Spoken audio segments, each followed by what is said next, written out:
할렐루야. 우리 앞뒤 자업분들과 인사 나누겠습니다. 축복합니다. 다시 인사하겠습니다. 봄이 다가오고 있습니다. 여러분, 계절의 변화를 아시나요? 바람이 달라졌습니다. 보니까는 별로 계절의 변화를 모르고 느끼시는 분들도 있는 것 같고, 요즘 별은 좀 보시나요? 하나님이 주신 아름다운 자연들, 이런 것들을 마음에 새길 때 하나님의 말씀이 더욱 새로워지게 될 줄 믿습니다. 오늘부터 제2수요일 사순절이 시작됩니다. 사순절은 뭐 하는 절기죠? 예수 그리스도의 그 발자취를 따라가는 40일입니다. 십자가 묵상하면서 우리의 삶을 여미시고 하나님 앞에서 부끄러움 없이 살아가는 사순절 되시기를 간절히 축원합니다. 지난 시간에 예언서의 구조에 대해서 제가 잠시 설명을 드렸는데요, 이건 몇 번 정도 강조하면 여러분들이 환하게 알 것입니다. 예언서는 세 가지 구조로 이루어져 있어요. 세 가지 구조로. 대부분 다 그렇습니다. 첫 번째, 뭘 지적한다고 그랬죠? 그렇죠, 죄를 지적합니다. 하나님의 말씀에 불순종하고 우상을 섬기고 악에서 떠난 것을 이 선지자가 굉장히 긴 지면을 통해서 죄를 지적합니다. 특별히 이제 예레미야나 이사야 같은 데 보면요, 그 죄 지적의 내용이 굉장히 많습니다. 그만큼 이스라엘 백성들이 하나님을 떠났다는 증거예요. 죄를 지적하는 것이 많으면 뭐가 많단 말이에요? 잘못이 많다 뜻이겠죠. 그래서 그 잘못이 많은 죄를 일일이 나열하는 것, 이것이 예언서의 첫 번째 내용입니다. 두 번째 구조는, 만약 그런 죄를 계속해서 짓는다면 하나님은 심판을 경고하십니다. 너희들을 심판하시겠다, 너희들이 포로로 잡혀가게 하겠다, 이런 심판을 경고해요. 마지막 세 번째, 그러나 하나님의 이 예언서의 주제는 뭐냐? 돌아오라 합니다. 따라합시다. 돌아오라. 돌아오면 용서하시고 돌아오면 회복하게 하신다는 거예요. 여러분, 어디에 방점이 있는 것 같아요? 하나님이 징계의 방점이 있는 것 같습니까? 아니면 돌아오라의 방점이 있는 것 같습니까? 그렇습니다. 예언서의 가장 주된 내용, 가장 주된 주제는 뭐냐면은 하나님 앞으로 다시 돌아오라. 여러분, 이 사순절 기간에 하나님 앞으로 돌아가시는 저와 여러분 되시길 간절히 축원합니다. 오늘도 말씀을 통하여서 여러분들에게 돌아오라고 하나님은 또 말씀하실 것입니다. 자, 지난 말씀 가운데 한 가지만 복습하고 말씀으로 들어가겠습니다. 지난 시간에 뒤집지 않는 전병에 대해서 말씀을 드렸습니다. 기억나십니까? 뒤집지 않는 전병. 이스라엘 백성들의 영적 상태가 어떠냐? 마치 뒤집지 않는 정병 같더라. 여러분 전을 붙일 때 뒤집어야 됩니까? 안 뒤집어야 됩니까? 그거 뒤집어야 돼요. 잘 아시네요. 잘 뒤집어야 됩니다. 그리고 타지 않도록 빨리빨리 이렇게 딱 시간이 되면 뒤집어야 돼요. 그런데 안 뒤집으면 어떻게 되죠? 타버려요. 이게 무슨 이야기입니까? 이스라엘 백성의 영적 상태가 뒤집지 않는 전병 같다라는 겁니다. 그래서 안 뒤집으니까 한쪽 부분, 삶의 한쪽 부분은 세상에 취하고 우상에 취해가지고 새까맣게 타버렸어요. 못 먹는 게 들어서 이 삶의 한쪽 부분이 다 그냥 날아가 버렸습니다. 그러니까 이게 새까맣게 타버리니까 하나님께 영광을 돌리지 못하고 무슨 일을 할 때마다 하나님을 어떻게 한다고요? 하나님을 욕먹이는 그런 일을 하더란 말이에요. 나머지 한쪽은 하나님 앞에서 덜 익은 상태예요. 여러분, 이런 찌짐을 먹으면 먹을 수 있어요, 없어요? 못 먹는 겁니다. 이게 무슨 말입니까? 영적인 삶의 균형 상태가 깨어졌다, 영적인 질서가 파괴되었다, 성숙하지 못하다, 이런 뜻입니다. 여러분, 영적인 균형이 깨어지고 질서가 파괴되면 하나님의 말씀이 안 들려요. 내가 지금 신앙생활을 잘 하고 있는가, 못하고 있는가, 내가 하나님 앞에서 균형점을 잡고 있는가, 이걸 보려면 지금도 하나님의 말씀이 내 마음에 들리는가, 이걸 보면 알아요. 그런데 균형이 딱 이게 어긋나면 그때부터 하나님의 말씀이 안 들리고 예배가 싫어집니다. 오긴 와야 되는데 예배 시간에 앉아 있는 것이 굉장히 힘들어져요. 그러다가 어떻게 된다고요? 하나님과 멀어지는 겁니다. 그래서 여러분, 신앙은 균형을 맞추는 것이 굉장히 중요해요. 뭘 맞추라고요? 균형을. 그래서 말씀과 기도와 찬양의 균형, 굉장히 중요합니다. 여러분, 어떤 사람은 성경만 봐요. 기도는 안 해. 기도는 1분도 못 해. 기도하려면 그냥 나가버려요. 어떤 사람은 기도를 많이 하는데 하나님의 말씀을 읽지 않습니다. 이 균형이 깨진단 말이에요. 균형이 깨어지면 사실은 균형이 깨지면 굉장히 심각한 이 상태가 영적 상태가 됩니다. 마찬가지요. 하나님의 말씀에 대한 순종과 세상에서 살아가는 삶의 균형도 맞춰야 돼요. 여러분, 우리는 하나님의 말씀을 듣고 그 말씀을 가지고 어디에서 살아갑니까? 그렇죠. 이게 중요해요. 이 삶의 균형이 필요하단 말이에요. 하나님의 말씀을 들은 자로서 이 말씀을 가지고 교회에만 사는 것이 아니고 어떻게 해야 된다고요? 세상 가서 그 말씀을 나에게 적용하고 그 하나님의 말씀의 힘으로 세상을 이기는 겁니다. 아멘이십니까? 이 균형이 필요하단 말이에요. 어떤 사람은 신앙생활 잘한다고 하면서 매일 교회에만 와 있는 분이 있어요. 기도원에만 가 있는 분이 있어요. 여러분, 이 균형이 깨졌어요. 우리가 확실히 알아야 되는 건 뭐냐면은 내가 살아가야 될 세상은 교회가 아니고 기도원이 아니고 어디라고요? 우리의 가정, 내 직장, 내 삶의 터전으로 나가야 돼요. 그곳에서 그리스도인이 균형 잡힌 삶을 살아갈 때, 인격적인 삶을 살아갈 때 안 믿는 사람은 우리를 보고 하나님을 만나는 거예요. 아멘이십니까? 이게 중요한 거예요. 또 어떤 분은 반대로 단지 주일에 교회만 올 뿐 그들 삶 가운데 하나님의 말씀이 전혀 작동하지 않는 사람들이 많습니다. 이 영적인 균형이 깨지는 거예요. 그러니까 여러분, 영적인 균형이 깨지면 어떻게 되냐면은 하나님의 능력이 드러날 수가 없어요. 저 사람 예수 믿는 사람이 인정 안 한단 말이에요. 균형이 깨지면. 여러분, 신앙의 균형을 맞추어가는 저와 여러분 되시기를 간절히 축원합니다. 그래야 건강한 신앙인이 된다. 이거 굉장히 중요한 겁니다. 그래서 내가 힘들 때 또는 내가 좀 마음에 여러 가지 그런 마음이 안 들 때 그때 나의 신앙의 균형이 잡혀 있는지 보세요. 균형이 잡혀 있으면 힘든 길을 걸어가더라도 그냥 갑니다. 균형이 안 잡혀 있으면 어떻게 되죠? 넘어진단 말이에요. 쏠린단 말이에요. 좌우로나 우로나 어떻게 치우친단 말이에요. 치우치는 것이 안 좋아요. 치우치는 것이. 자, 이제 오늘 말씀으로 들어가도록 하겠습니다. 지난주에 양이 많아가지고 9장을 못 다루고 넘어갔습니다. 그래서 9장의 말씀을 띄워주세요. 다루고 오늘 말씀으로 들어가도록 하겠습니다.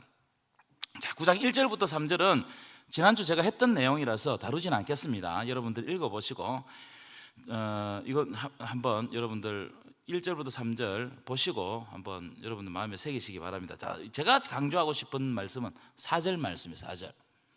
4절 말씀 한번 읽어볼까요? 시작. 그들은 여호와께 포도주를 부어드리지 못하며 여호와께서 기뻐하시는 바도 되지 못할 것이라.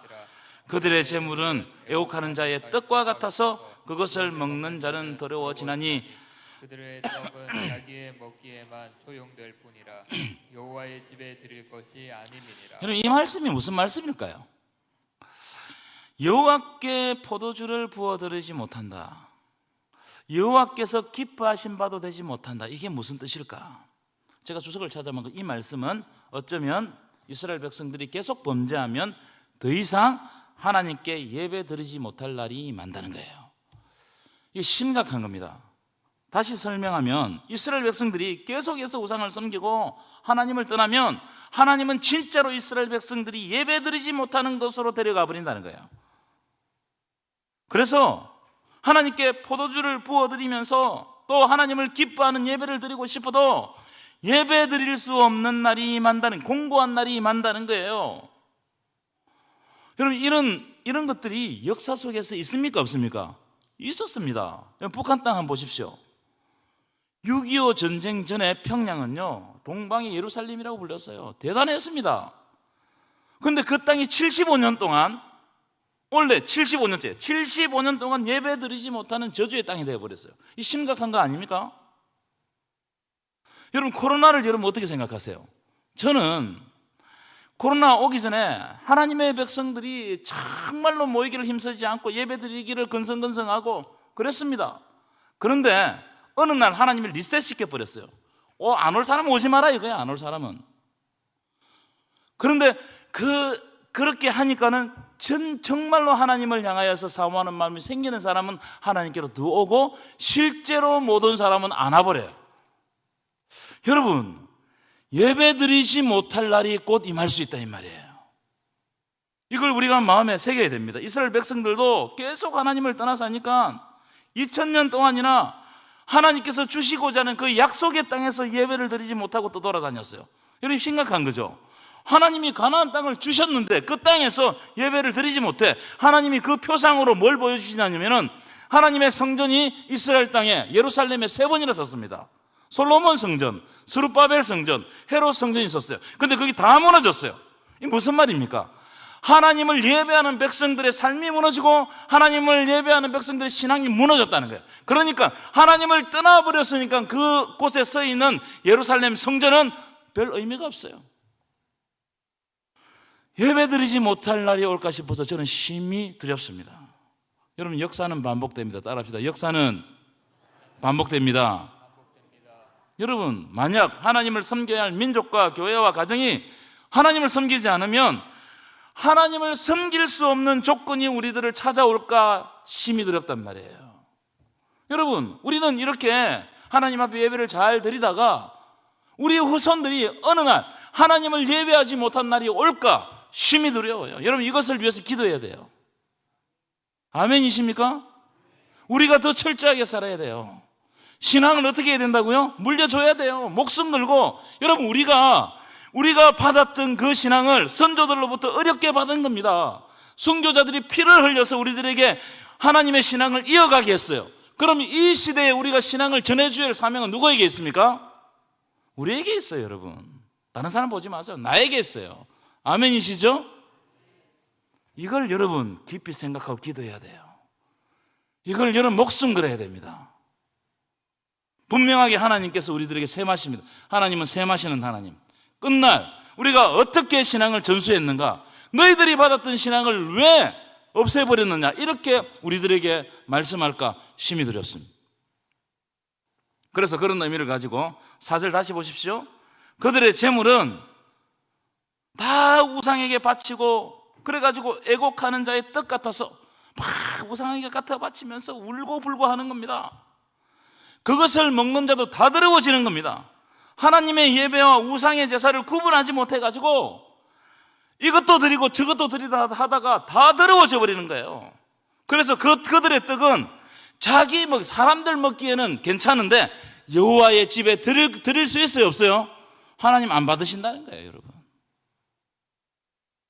여러분 구별해야 됩니다. 따라합시다. 구별합시다. 여러분 하나님께 드리는 시간을 구별하시길 축원합니다. 시간을 구별해야 돼요. 여러분 우리가 공적 예배를 정하고 하나님 앞에 예배 드리고자 하는 이 자리 구별해서 여러분 시간을 정하십시오. 여러분 하나님 앞에 드리는 물질 남은 돈 드리지 마시고 구별해서 드리십시오. 여러분 하나님 앞에 드리는 열정 섞지 마세요. 여러분들의 것과 섞지 마세요. 먼저 구별해서 하나님 앞에 결단하고 이거는 하나님의 것이라고 제껴놓는 겁니다. 잘라놓는 거예요. 이게 구별이에요. 내 시간 중에 이 부분은 하나님의 것입니다. 내 물질 중에 이 부분은 하나님의 것입니다. 여러분 우리가 하나님께 드리지 않아도 하나님은 아십니다. 그러나 내가 하나님의 것을 구별해서 드리면 하나님은 이 일부분을 받으시고 내 삶 전체를 다 받아주시는 거예요. 아멘이십니까? 물질도 그렇고 시간도 그렇고 열정도 그래요. 만약 우리가 짜투리 시간 내가지고 하나님을 섬기면요, 하나님이 어떤 존재가 되냐면 짜투리 존재가 돼요. 그러면 내 시간 있을 때 와서 섬기고 내 좀 기분 좋으면 와서 섬기고 그런 하나님이 짜투리 하나님 아닙니까? 여러분들은 그렇게 섬기지 않아요? 하나님 어떻게 섬겨야 되느냐? 원칙을 정해놓고 하나님 이 시간만은 내가 무슨 일이 있더라도 하나님 앞에 나오겠습니다. 그래서 구별해서 하나님 앞에 딱 드릴 때 하나님 그걸 기쁘게 받으시는 거예요. 흠 없는 것으로 받으시는 거예요. 아멘이십니까? 굉장히 중요한 거예요. 우리는 다 섞어버렸어요. 그래서 돈 남으면 헌금하고, 제가 헌신 예배 되면 이 만 원짜리를 제가 모아 놓습니다. 헌신 예배 때마다 헌금하기 위해 가지고. 그래서 제 책상 안에는 만 원짜리가 있어요. 제 성경책 이런 데 보면은 여러분 돈 필요하시면 제 성경책에 와서 좀 디벼 보세요. 좋은 돈이 있으면 제가 꼽아 놓습니다. 왜냐하면 그 부분은 내게 아니다는 거예요. 이미 하나님의 거예요. 시간도 마찬가지입니다. 제가 아침에 새벽기도 마치고, 요즘에는 좀 피곤해 못했는데 새벽기도 마치고 그 자리에 앉아 하나님 앞에서 제가 제 나름대로 큐티를 하고 말씀을 읽어요. 그건 내 시간이 아니라는 거예요. 하나님의 시간이라는 거예요. 우리 권 목사님 잘 아십니다. 딱 아침에 오면 딱 그 시간에 앉아서 하나님 말씀 읽고 있어요. 제가 본받을 게 너무 많아요. 하나님께 드린단 말이에요. 그러면 하나님은 어떻게 하시느냐? 내 작은 이 시간을 받으시고 내 전체의 삶을 열어가시는 겁니다. 아멘이십니까? 이때는 좀 크게 아멘 하소. 네. 진짜 하나님은 그렇게 역사하십니다. 자, 한번 보십시오. 5절 보세요. 5절. 너희는 명절의 날과 여호와의 절기의 날에 무엇을 하겠느냐? 여러분 무슨 말입니까? 주일이 있고 절기가 있고 명절이 있으면 뭐 하냐는 겁니다. 그걸 지킬 수 없는 날이 와버리는데 여러분들이 많이 정해놓으면 뭐 하냔 말이에요. 여러분 마음속으로 이건 하고 저거 마음 정해놓으면 뭐 하냔 말이에요. 그게 안 되는 상황이 나에게 덮쳐버리면 그때 안 된단 말이에요. 바벨론으로 잡혀가니까 그때 땅을 치고 오는 거예요. 바벨론 여러 강변에서 울었도다. 왜냐하면 하나님 나라에 대한 그 환상들이 식어지지 않는데 예배할 곳이 없으니까 그 땅 가운데서 우는 거예요. 여러분 우시겠어요? 그렇게 억울하게? 있을 때 지켜야 됩니다. 건강도 있을 때 지켜야 되고 돈도 있을 때 지켜야 되고 신앙도 있을 때 지켜야 돼요. 아멘이십니까? 자, 그런데 하나님 우리를 어떻게 생각하시느냐? 참 이런 장면 보면 하나님은 어떤 때는 왔다 갔다 하세요. 여러분 사랑하는 사람이 어떤 때는 말이 좀 달라지고 왔다 갔다 할 때가 있거든요. 왜냐하면 너무 사랑하면요 이렇게도 사랑하고 싶고 저렇게도 사랑하고 싶고 이때 보면 어떤 때는 막 싸우기도 하다가 막 죽일 듯이 하다가 또 사랑하고 이러잖아요. 그죠? 똑같아요. 자, 하나님 보십시오. 금방까지 막 뭐라 했어요? 10절입니다. 한번 읽어볼까요? 시작. 옛적에 내가 이스라엘을 만나기를 광야에서 포도를 만남같이 하였으며 너희 조상들을 보기를 무화과 나무에서 처음 첫 열매를 봄같이. 자, 여기까지.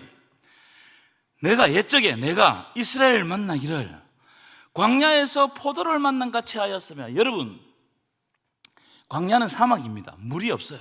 너무 목이 마른데 그때 시원한 포도를 갖다 주면 어떻게 해서 그 마음이 와 완전히 막 은혜 크게 받는 거예요. 하나님은 우리를 만날 때 어떻게 만나냐면은 광야에서 아무것도 없는데 그 하나 소중한 포도를 만난 것처럼 우리를 여기신단 말이에요.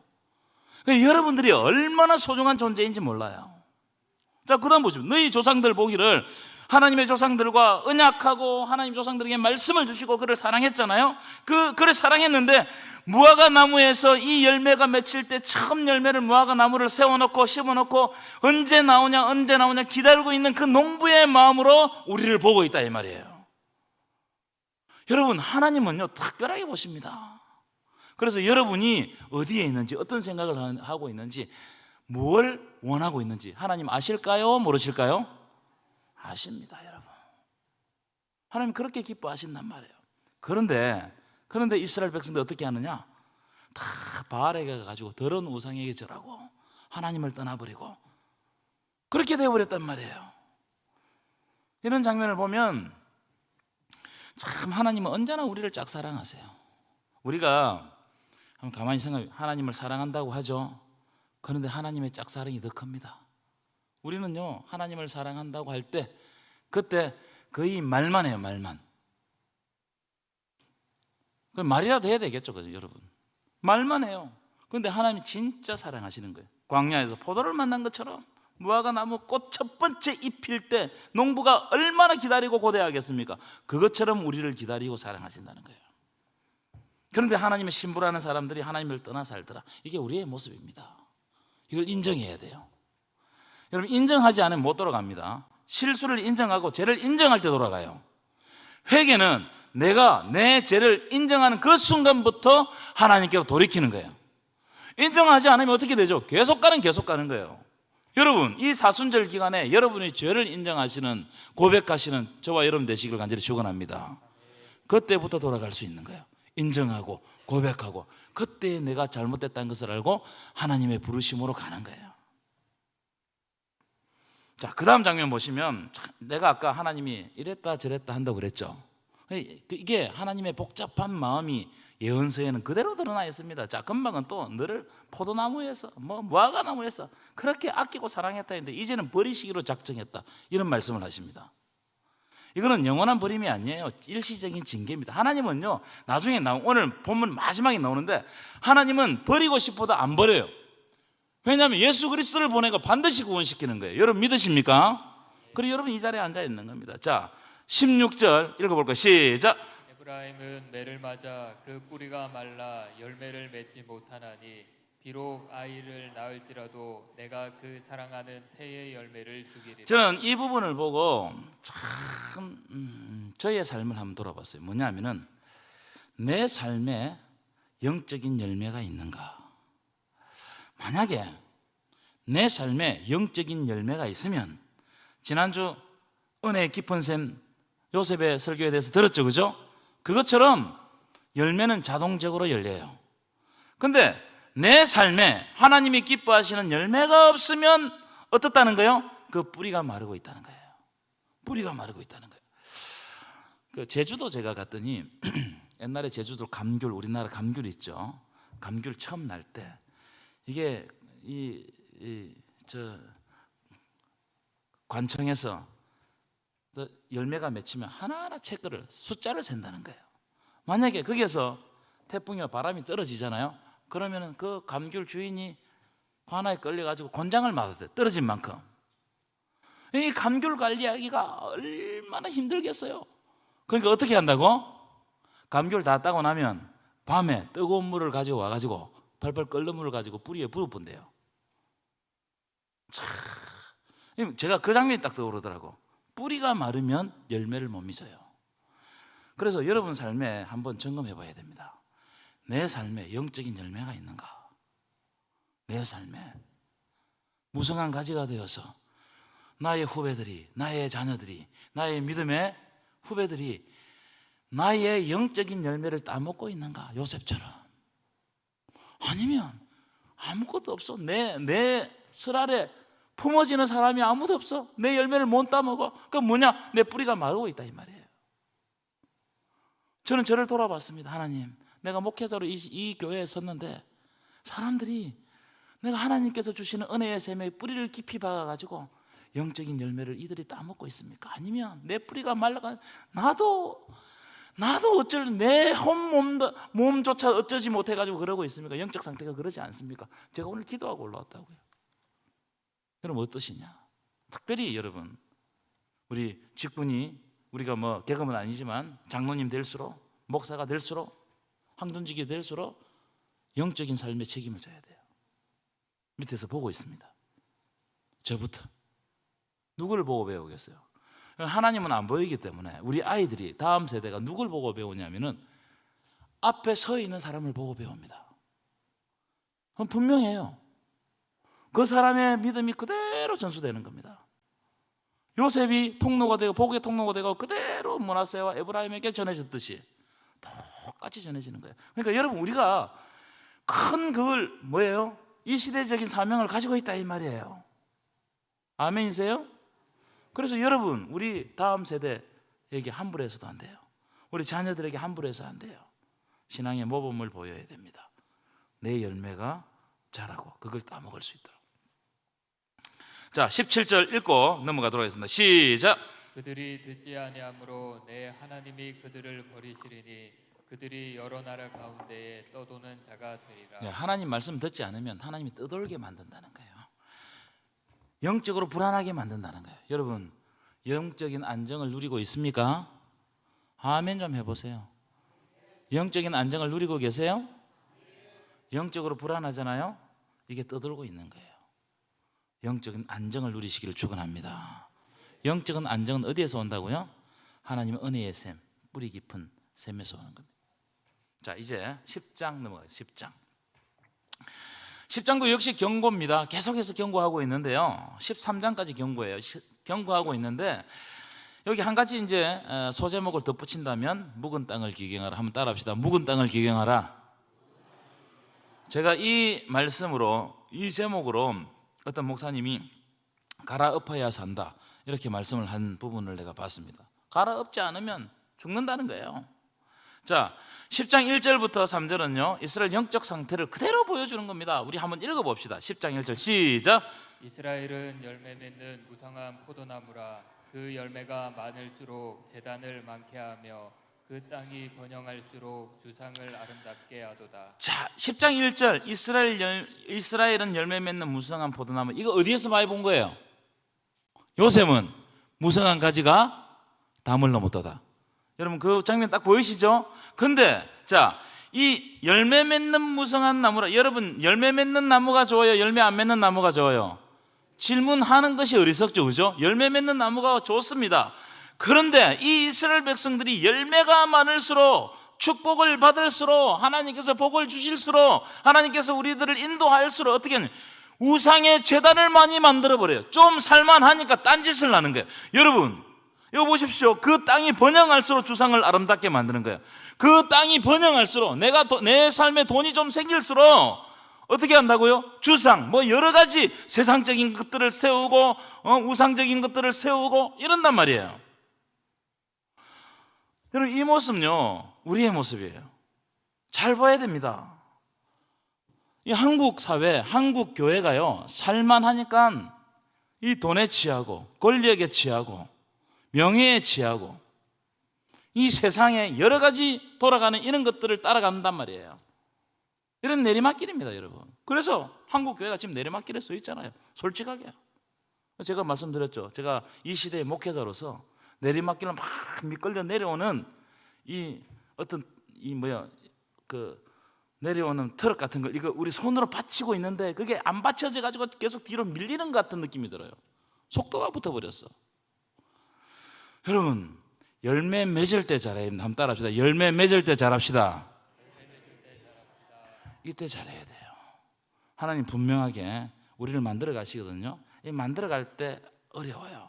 하나님 앞에서 이게 참 어렵습니다. 내가 만들어질 때, 깎일 때 이게 힘들단 말이에요. 근데 깎이고 나면 하나님 열매를 주시거든요. 근데 사람들이 착각해요. 열매를 맺고 축복을 받고 좀 하나님께 세우시는 자리에 있으면은 교만하고 하나님을 떠나고 하나님과 구별된 시간들 약속을 지키지 않고 하나님께 드려야 될 것을 안 드리고 뭐 그런단 말이에요. 그러면은 내리막길로 가는 거예요. 이게 여러분 구약에 보면 이 예언서 이런 이야기를 계속 하는 겁니다. 하나님께 너를 사랑해가지고 불렀는데 이게 지금 왜 이렇게 하냐 이거예요. 2절 보시면 2절 그들이 무슨 마음을 품었다고요? 두 마음을 품었어요. 그래서 예배 드리면서도 마음이 딴 데 가 있는 거예요. 예배는 형식입니다. 안 오면 뭔가 사고 날 것 같고 안 오면 재수 없을 것 같고 안 올 수가 없어. 와 있기는 와 있는데 마음이 여기에 있지 않고 어디에 있다고요? 다른 데 가 있어요. 그러니까 예배가 감격이 없어요. 만약 여러분의 마음이 여기에 있다면 세상에 가 있지 않고 여기에 있다면 세상에서도 예배를 사모합니다. 요즘 저에게 어떤 집사님이 오셔가지고 하는 말씀, 목사님 주일이 기다려져요. 주일이 매주마다 그래요. 목사님 저는 주일이 너무 기다려져요. 주일이. 참 목사도 잘 안 기다리는데 참 대단하시다. 저는 이제 토요일 되면 이 설교를 이렇게 만들고 또 고치고 만들고 고치고, 제가 설교를 잘 못하지만 정말 오랜 시간 동안 설교를 준비합니다. 근데 이 토요일 되면 고통스러워요. 저는 언제 가장 편하냐, 설교를 다 마치고 나면 뭔가 하나 내려간 것 같아. 그래서 내가 내려오면서 교육자실에 가서 난 끝났다 그렇게 이야기하거든요. 근데 두 마음을 품으면 여기 와서도 세상을 품고 있으면은 예배가요 지겨워요. 감격스럽지 않습니다. 그럼 그런 걸 느껴보셨죠? 아닌 척 하지 마세요. 근데 이 마음이 하나님께로 향해 있으면 세상에서도 여기가 어떻게 될까? 여기에서 오늘 무슨 말씀을 주실까? 여기서 어떤 만남이 이루어질까? 여기에 마음이 온단 말이에요. 여러분 두 마음을 버리시고 하나님 앞에서 한 마음을 품으시기를 축원합니다. 이럴 때 하나님의 말씀이 영 안이 열리고 영적인 귀가 뜨이는 거예요. 하나님의 말씀이 들리는 거예요. 자, 3절 시작. 그들이 이제 이르기를 우리가 여호와를 두려워하지 아니하므로 우리에게 왕이 없거니와 왕이 우리를 위하여 무엇을 하리요 하리로다. 여러분, 하나님을 사랑하면 하나님이 두려워집니다. 믿으십니까? 하나님을 사랑하면 사랑하는 만큼 하나님이 두려워져요. 그런데 하나님을 사랑하지 않으면 하나님께 지배를 안 받습니다. 그러니까 하나님하고 내 삶하고 유리된단 말이에요. 그래서 사사기 마지막 부분에 뭐라고 이야기했습니까? 그때에 왕이 없었으므로 백성이 각기 제 마음대로 행하였더라. 그건 하나님을 왕 삼지 않으니까 두려움이 없는 거예요. 여러분, 하나님에 대한 경외를 가지시기를 축원합니다. 하나님을 깊이 사랑하면 정말 하나님이 두려워지고 하나님을 떠나기 싫어지고 하나님께 붙어 있고 싶어요. 자, 그 다음 12절 보겠습니다. 12절 이제 오늘 주제 구절입니다. 12절 읽겠습니다. 시작. 너희가 자기를 위하여 공의를 심고 인애를 거두라.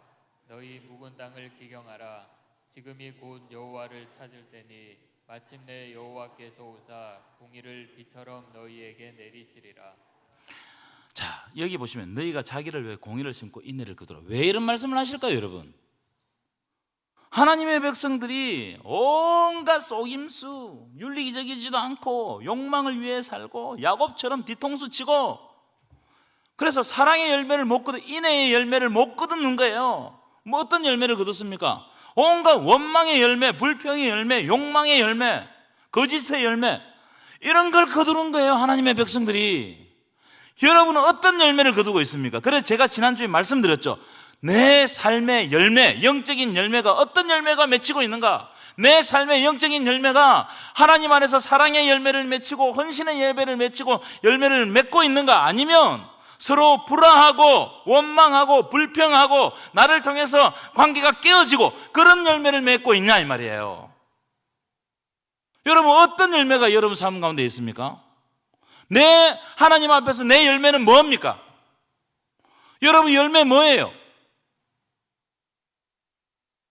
그럼 왜 이렇게 되었냐 말이에요. 그 이유는 자 보십시오. 우리의 마음의 땅이, 심령의 땅이, 하나님의 말씀을 받아야 될 땅이 딱딱하게 굳어버렸어요. 그러니까 예배는 드리는데 말씀을 못 받아요. 내 마음이 옥토가 아닌 거예요. 그래서 가시밭이고 그 다음에 길가밭이고 돌짝밭인 거예요. 그러니까 하나님의 말씀이 들어와도 살아 역사하지를 못하는 거예요. 그게 마태복음 13장 씨 뿌리는 비유 아니겠어요? 여러분, 말씀을 가지고 말씀을 마음에 담고 말씀이 여러분의 삶에 작동하고 있습니까? 그러니까 이게 묵은 땅이단 말이에요. 묵은 땅, 딱딱하게 묵은 땅. 씨가 떨어지긴 떨어지는데 그게 발화가 안 돼요. 발화가 안 되면 열매를 못 맺는단 말이에요. 그래서 묵은 땅을 어떻게 하라고요? 갈아엎으라는 거예요. 갈아엎으라. 여러분, 하나님의 말씀으로 계속해서 갈아엎어야 됩니다. 그래서 내 마음에 있는 돌뿌리들을 빼내야 돼요. 이상하게 교회에 있는 사람들은, 세상 사람들은 화해도 잘하고 서로 악수도 잘하고 이래가 털도 털어버리고 술 한잔 먹고 그런데 이상하게 예수 믿는 사람은 그 안에 돌뿌리 하나씩 막 갖고 있는 거예요. 그거 약간 건드려도 난리가 나요. 하나님의 말씀이 작동하겠어요? 선한 열매가 맺겠어요? 여러분의 열매는 어떤 열매를 맺고 있습니까? 묵은 땅을 기경하십시오. 땅을 기경하면 어떻게 되느냐? 여러분, 갈아엎으면은 돌 같은 것이 밖으로 나옵니다. 그렇죠? 그럼 그걸 주워내는 거예요. 밖으로 드러내고, 저 돌 길가로 드러내고, 또 갈아엎으면은 예상하지 못했던 나무 뿌리 같은 것들이 있어요. 그거 다 빼와가지고 또 드러내고, 다 갈았다 싶으면 또 갈아보면 또 나와요. 또 돌이 나오고 자갈이 나오고 못 쓰는 것들이 나와요. 하나님의 말씀은요, 한 번 들었다고 끝나는 게 아니에요. 그래, 사도 바울이 로마 교회에 내가 너희에게 뭘 전하고 싶다? 복음을 전하고 싶다. 로마 교인들은 복음을 알고 있었어요. 그럼에도 불구하고 계속해서 복음을 들어야 되는 존재가 우리들이란 말이에요. 믿으십니까? 복음 한 번 듣고 난 예수님 알아요. 이거 여러 번 들었어요. 이걸로 끝나는 게 아니에요. 그 복음이 지금 이 순간에 내 마음에 와서 와닿고 정말 그 복음으로 말미암아 내가 살고 있다는 걸 다시 한 번 더 깨닫게 될 때 그때 내 영적인 삶이 시작되는 거예요. 그래야 씨가 떨어지면 어떻게 된다고요? 자라는 거예요. 우리 한국 교회는 씨가 안 자라. 마음이 딱딱해가지고. 그래서 설교 잘하나 안 잘하나를 봅니다. 설교 잘하는 천지백갈입니다. 설교 잘하는 게 문제가 아니에요. 제가 생각할 때는 밭이 문제예요. 밭이 문제단 말이에요. 그래서 뭘 갈아엎어야 된다고요? 묵은 땅을 기경하라.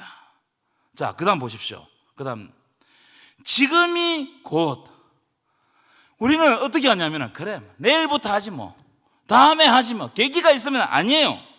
호세아 선생님 뭐는 지금이 곧 여호와를 찾을 때니, 여러분, 이 시간이 하나님을 만나는 시간입니다. 이 시간이 하나님을 만나시는 거예요. 지금 꼭 여호와를 찾을 때니, 내가 여호와를 찾고 낮은 마음으로 나아가고 겸손하게 내 마음의 밭을 갈고 있으면 그때 마침내 여호와께서 오사 뭘 내린다고요? 공의를 빛처럼. 여러분, 하나님의 의가 빛처럼 내려야 우리가 사는 거예요. 하나님의 의가 여러분 삶 가운데 빛처럼 내리시기를 축원합니다. 갈아엎으시기를 축원합니다. 그래서 하나님의 말씀이 내 마음에 자라고. 그래서 여러분, 우리가 삶을 살아가다 보면 여러 가지 상황이 확 오거든요. 그런데 이 말씀을 키우기 위해 가지고, 이 말씀을 키워야 열매가 맺을 거 아니에요. 이 말씀과 열매를 맺게 하기 위해서 내가 인내하는 거예요. 지난주에 연단하는 거예요. 그러면 하나님께서 우리 눈에는 안 보이지만 영안을 열어서 소망의 나라를 보여주실 줄 믿습니다.